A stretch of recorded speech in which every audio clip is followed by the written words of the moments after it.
안녕하세요. 고독한 낭독회에 와주신 여러분들 반갑습니다.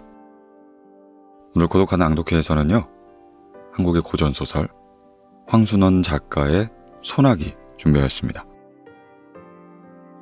소설 소나기는 1952년 신문학제에 처음 발표되어 현재까지 많은 사랑을 받고 있는 황순원 작가의 단편소설이죠.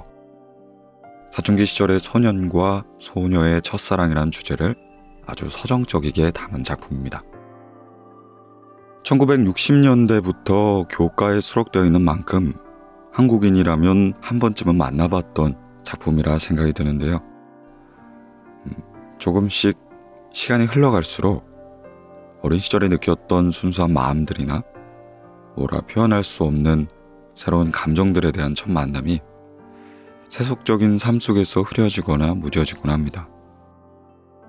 이는 시간의 흐름에 따른 당연한 이치라고 생각을 하지만 그래도 가끔 그 시절 느꼈던 그런 감정들, 책임의 무게라는 허울은 좀 벗고 순수한 그때를 그리워하고 돌아보는 것도 괜찮지 않을까 생각이 드네요.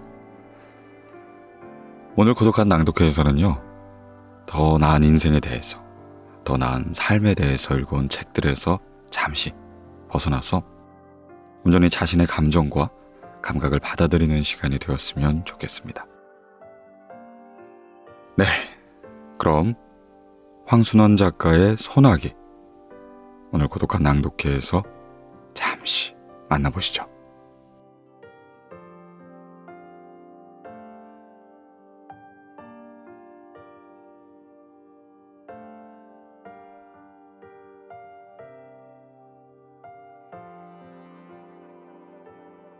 소나기, 황순원. 소녀는 개울가에서 소녀를 보자 곧 윤초신의 증손녀 딸이라는 걸 알 수 있었다. 소녀는 개울에다 손을 잠그고 물장난을 하고 있는 것이다. 서울서는 이런 개울물을 보지 못하긴 한 듯이. 벌써 며칠째 소녀는 학교에서 돌아오는 길에 물장난이었다. 그런데 어제까지는 개울 기슭에서 하더니 오늘은 징검다리 한가운데 앉아서 하고 있다. 소녀는 개울뚝에 앉아버렸다. 소녀가 비키기를 기다리자는 것이다. 요행 지나가는 사람이 있어 소녀가 길을 비켜주었다. 다음 날은 좀 늦게 개울가로 나왔다. 이날은 소녀가 징검다리 한가운데 앉아 세수를 하고 있었다. 분홍 스웨터 소매를 걷어올린 목덜미가 마냥 희었다. 한창 세수를 하고 나더니 이번엔 물속을 빤히 들여다보고 있다. 얼굴이라도 비춰보는 것이리라. 갑자기 물을 움켜낸다. 고기 새끼라도 지나가듯. 소녀는 소년이 개울뚝에 앉아있는 걸 아는지 모르는지 그냥 날쌔게 물만 웅켜낸다. 그러나 번번이 허탕이다. 그래도 재미있는 양 자꾸 물만 웅킨다. 어제처럼 개울을 건너는 사람이 있어야 길을 비킬 모양이다. 그러다 소녀가 물속에서 무엇을 하나 집어낸다. 하얀 조약돌이었다. 그리고는 벌떡 일어나 팔짝팔짝 징검다리를 뛰어 건너간다.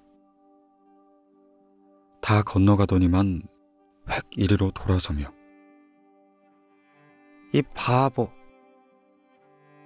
조약돌이 날아왔다. 소녀는 저도 모르게 벌떡 일어섰다.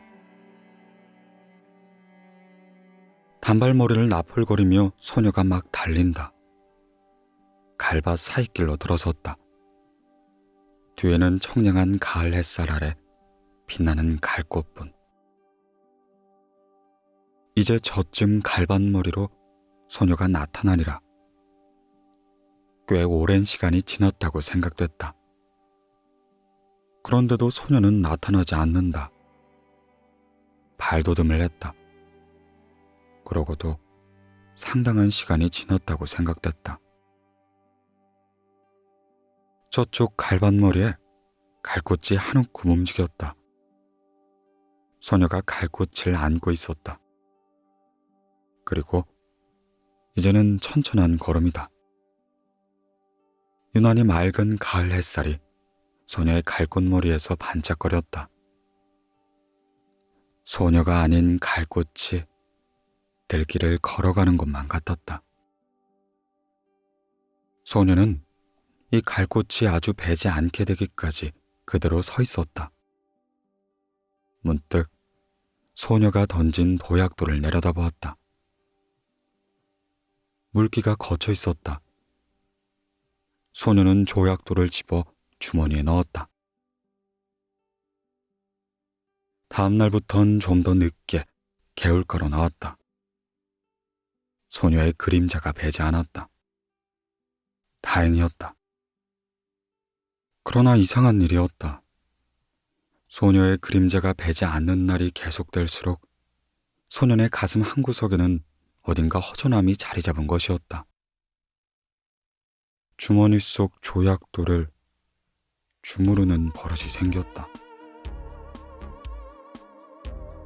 그러한 어떤 날 소녀는 전에 소녀가 앉아 물장난을 하던 징검다리 한가운데 앉아보았다. 물속에 손을 잠갔다. 세수를 하였다. 물속을 들여다보았다. 검게 탄 얼굴이 그대로 비치었다. 싫었다. 소녀는 두 손으로 물속의 얼굴을 움키웠다. 몇 번이고 움키웠다. 그러다 깜짝 놀라 일어나고 말았다. 소녀가 이리로 건너오고 있지 않느냐. 숨어서 내가 하는 일을 엿보고 있었구나. 소녀는 달리기 시작했다. 디딤돌을 헛디뎠다. 한 발이 물속에 빠졌다. 더 달렸다. 몸을 가릴 데가 있어줬으면 좋겠다. 이쪽 길에는 갈밭도 없다.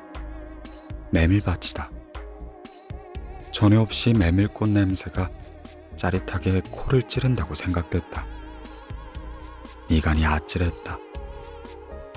찝찝한 액체가 입술에 흘렀다. 코 피었다. 소녀는 한 손으로 코피를 훔쳐내면서 그냥 달렸다. 어디선가 바보, 바보 하는 소리가 자꾸만 뒤따라오는 것 같았다. 토요일이었다. 개울가에 이르니 며칠째 보이지 않던 소녀가 건너편가에 앉아 물장난을 하고 있었다. 모르는 채 징검다리를 건너기 시작했다. 얼마 전에 소녀 앞에서 한번 실수를 했을 뿐. 여태 큰 길 가득 건너던 징검다리를 오늘은 조심스럽게 건넌다. 예. 못 들은 채 했다. 두 위로 올라섰다. 예. 이게 무슨 조개지? 자기도 모르게 돌아섰다. 소녀의 맑고 검은 눈과 마주했다. 얼른 소녀의 손바닥으로 눈을 떨구었다. 비단 조개. 이름도 참 곱다. 갈림길에 왔다. 여기서 소녀는 아래편으로 한 삼 마장쯤, 소녀는 우대로 한 10리 가까운 길을 가야 한다. 소녀가 걸음을 멈추며 너 저 산 너머에 가본 일 있니? 벌끝을 가리켰다. 없다. 우리 가보지 않으랴? 시골 오니까 혼자서 심심해서 못 견디겠다. 저래봬도 멀다. 멀면 얼마나 멀게. 서울에 있을 땐 산은 먼 데까지 소풍 갔었다. 소녀의 눈이 금세 바보 할 것만 같았다. 논 사이길로 들어섰다. 벼 가을 거지 않은 곁을 지났다. 허수아비가 서 있었다. 소년이 새끼줄을 흔들었다. 참새가 몇 마리 날아간다. 참, 오늘은 일찍 집으로 돌아가 텃눈에 참새를 봐야 할걸 하는 생각이 든다. 야, 재밌다. 소녀가 허수아비 줄을 잡더니 흔들어댄다. 허수아비가 자꾸 우쭐거리며 춤을 춘다. 소녀의 왼쪽 볼에 살포시 보조개가 패었다. 저만큼 허수아비가 또 서 있다. 소녀가 그리로 달려간다. 그 뒤를 소년도 달렸다. 오늘 같은 날은 일찍 집으로 돌아가 집안일을 도와야 한다는 생각을 잊어버리기라도 하려는 듯이 소녀의 곁을 스쳐 그냥 달린다. 메뚜기가 따끔따끔 얼굴에 와 부딪힌다. 쪽빛으로 한껏 깬 가을 하늘이 소녀의 눈앞에서 맴을 돈다. 어지럽다. 저놈의 독수리. 저놈의 독수리가 맴을 돌고 있기 때문이다. 돌아다 보니 소녀는 지금 자기가 지나쳐온 허수아비를 흔들고 있다. 좀 전에 허수아비보다 더 우쭐거린다. 논이 끝나는 곳에 도랑이 하나 있었다. 소녀가 먼저 뛰어 건넜다. 거기서부터 산 밑까지는 밭이었다. 수수단을 세워놓은 밭물을 지났다. 저게 뭐니? 원두막. 여기 참외 맛있니? 그럼 참외 맛도 좋지만 수박 맛은 더 좋다.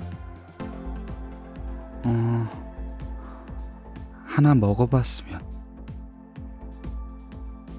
소년이 참외구로 심은 무밭으로 들어가 무 2밑을 뽑아왔다. 아직 밑이 덜 들어있다. 잎을 비틀어 팽개친 후에 소녀에게 한 개 건넨다. 그러고는 이렇게 먹어야 한다는 듯이 먼저 대강이를 한 입 베어 문 다음 손톱으로 한 도리 껍질을 벗겨 우적 깨문다. 소녀도 따라했다. 그러나 새 입도 못 먹고 맵고 지려 하며 집어 던지고 만다. 참, 맛없어서 못 먹겠다. 소년이 더 멀리 팽개쳐 버렸다. 산이 가까워졌다. 단풍이 눈에 따가웠다. 이야. 소녀가 산을 향해 달려갔다. 이번은 소년이 뒤따라 달리지 않았다. 그러고도 곧 소녀보다 더 많은 꽃을 꺾었다. 이게 들국화, 이게 쌀이꽃, 이게 도라지꽃. 도라지꽃이 이렇게 예쁜 줄 몰랐네. 난 보랏빛이 좋아. 근데 이 양상같이 생긴 노란 꽃이 뭐지? 마타리꽃. 소녀는 마타리꽃을 양산 받듯이 해보인다. 약간 상기된 얼굴에 살포시 보조개를 떠올리며 다시 소녀는 꽃 한 움큼을 꺾어왔다. 싱싱한 꽃가지만 골라서는 소녀에게 건넨다. 그러나 소녀는 하나도 버리지 마.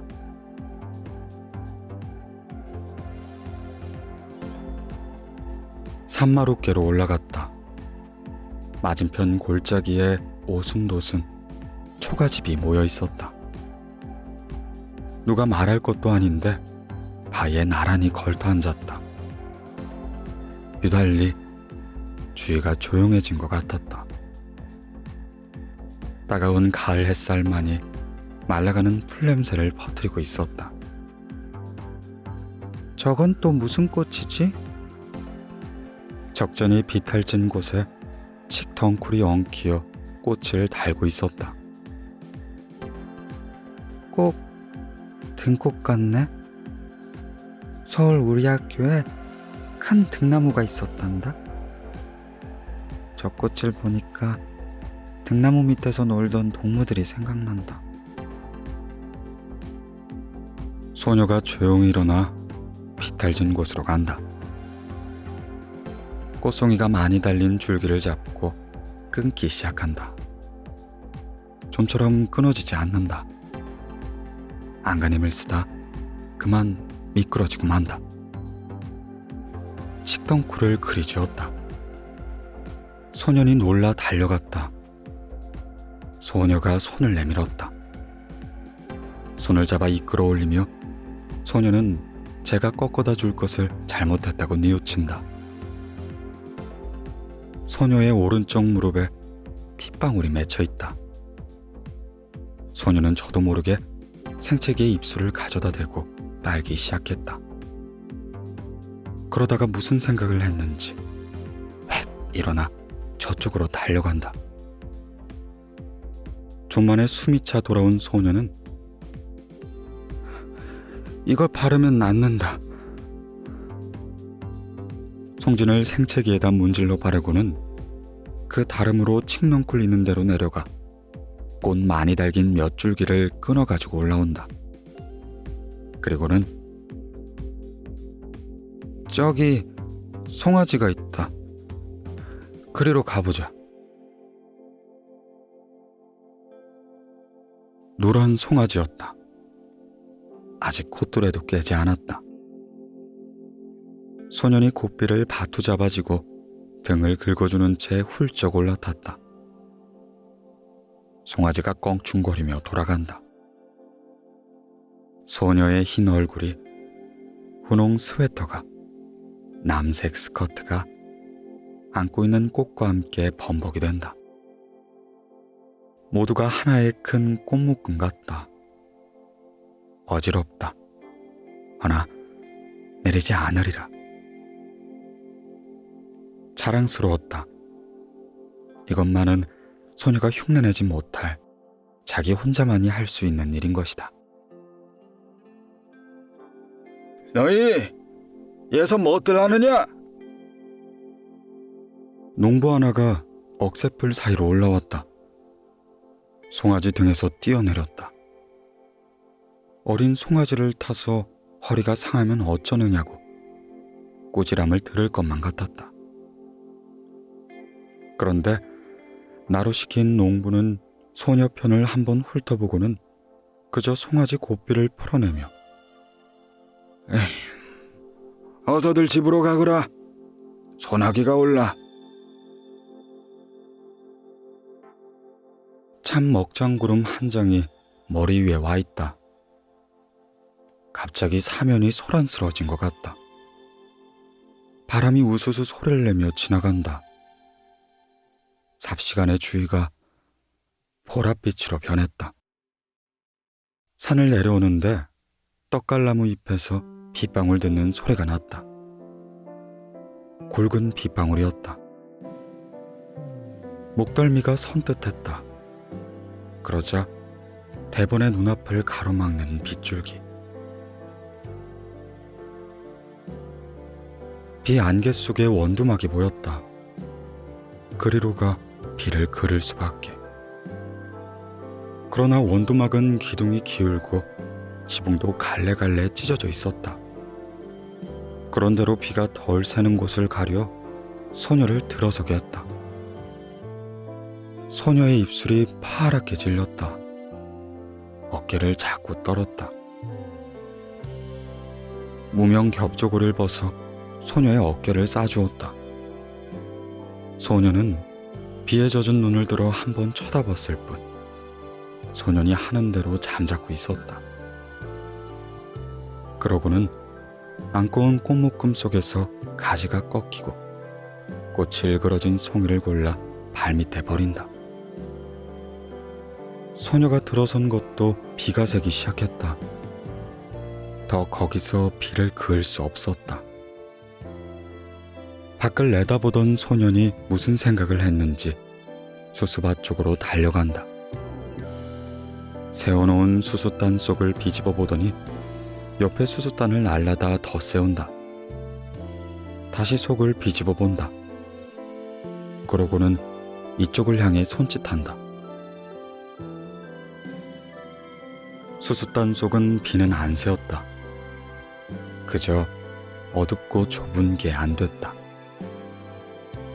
앞에 나앉은 소녀는 그냥 비를 맞아야만 했다.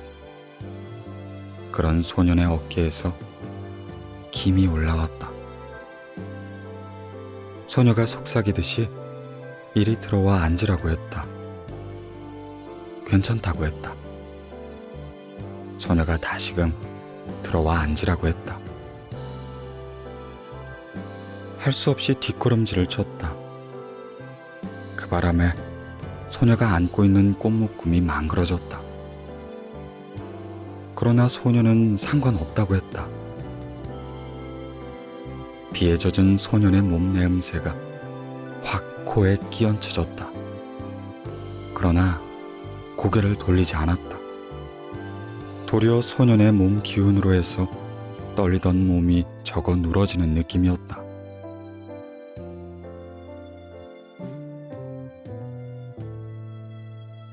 소란하던 수숫잎 소리가 뚝 그쳤다. 밖이 멀게졌다. 수숫단 속을 벗어나왔다. 멀지 않는 앞쪽에 햇빛이 눈부시게 내리붙고 있었다. 도랑이 있는 곳까지 와보니 엄청나게 물이 불어 있었다. 빛마저 제법 붉은 흙탕물이었다. 뛰어 건널 수가 없었다. 소년이 등을 돌려댔다. 소녀가 순수히 엎이었다. 걷어올린 소년의 잠방이까지 물이 올라왔다. 소년은 어머나 소리를 지르며 소년의 목을 끌어안았다. 개울가에 다다르기 전에 가을 하늘이 언제 그랬는가 싶게 구름 한 점 없이 쪽빛으로 개어 있었다.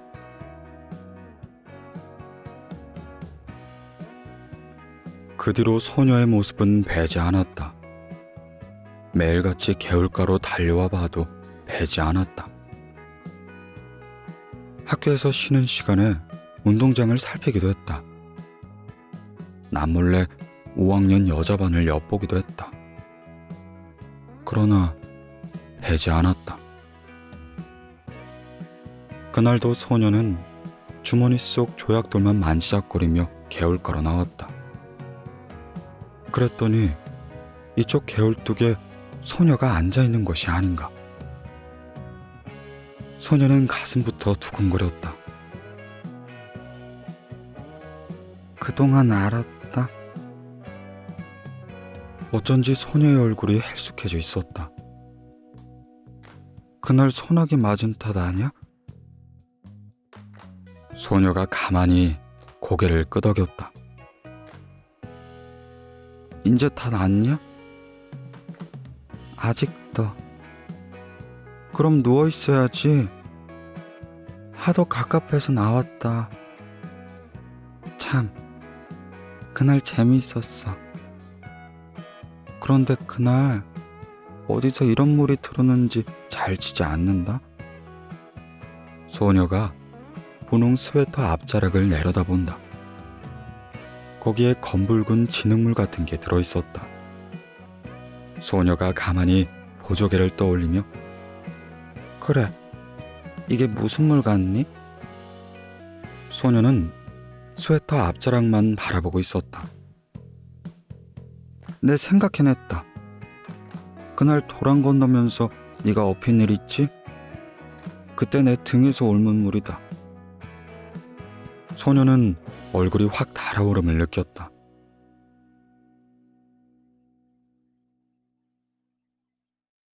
갈림길에서 소녀는 저 오늘 아침에 우리 집에서 대추를 땄다. 내일 제사 지내려고. 대추 한 줌을 내준다. 소녀는 주춤한다. 맛 봐라. 우리 증조할아버지가 심었다는데 아주 달다. 소녀는 두 손을 오그려 내밀며 참 알도 굵다. 그리고 우리 이번에 제사 지내고 나서 좀 이따 집을 내주게 됐다. 소녀는 소년회가 이사해 오기 전에 벌써 어른들의 이야기를 들어서 윤초 씨네 손자가 서울서 사업에 실패해가지고 고향에 돌아오지 않을 수 없게 되었다는 걸 알고 있었다. 그것이 이번엔 고향의 집마저 남의 손에 넘기게 된 모양이었다. 왜 그런지 난 이사 가는 게 싫어졌다. 어른들이 하는 일이니 어쩔 수 없지만. 전에 없이 소녀의 까만 눈엔 쓸쓸한 빛이 떠돌았다. 소녀와 헤어지고 돌아오는 길에 소녀는 혼자 속으로 소녀가 이사를 간다는 말을 수없이 되뇌어 보았다. 무어 그리 안타까울 것도 서러울 것도 없었다. 그렇건만 소녀는 지금 자기가 씹고 있는 대추 알의 단맛을 모르고 있었다. 이날 밤 소녀는 몰래 덕세 할아버지네 호두밭으로 갔다. 낯에 봐두었던 나무를 올라갔다. 그리고 봐두었던 가지를 향해 작대기를 내리쳤다. 호두송이가 떨어지는 소리가 별나게 크게 들렸다. 가슴이 선뜩했다. 그러나 다음 순간 굵은 호두야 많이 떨어져라. 많이 떨어져라. 저도 모를 힘에 이끌려 마구 작대기를 내리치는 것이었다. 돌아오는 길엔 열이틀 다리 지우는 그늘만 골라 뒤졌다. 그늘의 고마움을 처음 느꼈다. 불룩한 주머니를 어루만졌다. 호두송이를 맨손으로 깠다가는 몸이 오르기 쉽다는 말 같은 건 아무렇지도 않았다. 그저 근동에서 제일 가는 이 덕세 할아버지네 호들, 어서 소녀에게 맛보여야 한다는 생각만이 앞섰다. 그러다 아차하는 생각이 들었다. 소녀더러 병이 좀 낫거들랑 이사 가기 전에 한번 개울가로 나와달라는 말을 못해둔 것이었다. 바보 같은 것, 바보 같은 것. 이튿날 소년이 학교에서 돌아오니 아버지가 나들이 옷으로 갈아입고 닭 한 마리를 안고 있었다. 어디 가시느냐 물었다. 그 말에 대꾸도 없이 아버지는 안고 있는 닭의 무게를 겨냥해보며 이만하면 될까? 어머니가 망태기를 내주며 벌써 며칠째 갸알갸알하군 알랄자를 보던데요. 그진 않아도 살은 쪘을 거예요. 소년이 이번엔 어머니한테 아버지가 어디 가시느냐고 물었다. 저 서당골 윤초시네 댁에 가신다. 제사상이라도 놓으시라고. 그럼 큰 놈으로 하나 가져가시지. 저 얼룩수탉으로. 이 말에 아버지는 허허 웃고 나서 임마, 그래도 이게 실속이 있다. 소녀는 공연히 열적어 책보를 집어던지곤 외양간으로 가 쇠잔등을 한 번 철썩 갈겼다. 쇠팔이라도 잡는 자. 개울물은 날로 여물어 갔다. 소녀는 갈림길에서 아래쪽으로 가보았다. 갈반머리에서 바라보는 서당골 마을은 쪽빛 하늘 아래 한결 가까워 보였다. 어른들의 말이 내일 소년회가 양평읍으로 이사를 간다는 것이었다. 거기 가서는 조그마한 가게방을 보게 되리라는 것이었다. 소년은 저도 모르게 주머니 속 호두알을 만지작거리며 한 손으로는 수없이 갈 곳을 휘어 걷고 있었다.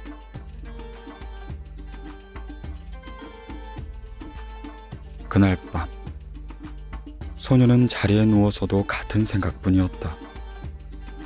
내일 소년회가 이사하는 걸 가보나 어쩌나, 가면 소녀를 보게 될까 어떨까. 그러다가 까무룩 잠이 들었는가 하는데, 아휴 참, 세상 일도. 마을 갔던 아버지가 언제 돌아왔는지, 그 윤초신의 댁도 말이 아니야. 그 많던 전답을 다 팔아버리고는 대대로 살아오던 집마저 남의 손에 넘기더니 또 학상까지 당하는 걸 보면, 남포불 밑에서 바느질감을 안고 있던 어머니가 아휴, 증손이라고는 계집애 그애 하나뿐이었죠? 그렇지. 자네 둘이 있는 건 어려서 잊어버리고는.